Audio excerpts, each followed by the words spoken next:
Hi. We are now approaching the end of 2020, the year that seems like it was never going to end. I'm putting this together to share on December 23rd.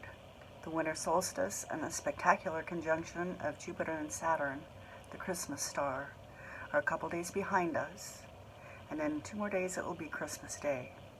Just over a week, 2020 will finally come to an end. This is adapted from a Facebook post on this date, December 23rd, 2018, from one of my favorite writers. Her name is Anne Lamott. Here's what she wrote that day. Early this morning, I went through an episode of The Kitten is Dead. It goes like this. The kitten has slept with us every night since we got her 5 weeks ago, and is always asleep against our legs when we first wake. But this morning when I woke, the kitten was gone. Therefore, the kitten was dead. I must have let the door open at dawn when I let the dog out to pee. The kitten has been out for 2 hours and is frozen to death. Or has been killed by coyotes. And it's my fault. And Neil, that's Anne's fiancé, will not be able to love me quite as much since I killed the kitten. The wedding will be ruined, even if we go through with it. What with the new underlying thrum of pain, resentment, and bitterness, what with me having killed the kitten. The tiny 5-pound Christmas stocking kitten.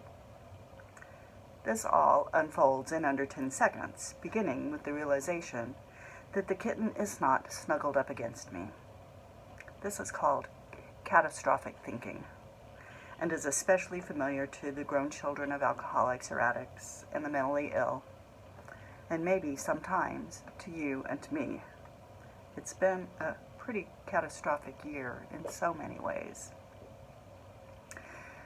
But Anne goes on to remind us that the solstice was the shortest day of the year, and it is behind us.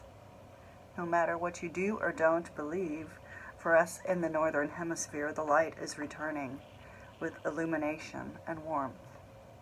Visibility.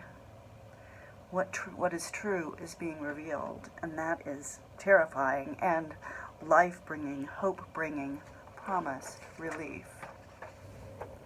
Wow, the light is returning. One day at a time for a little bit longer each day. Some days shining, some days diffuse.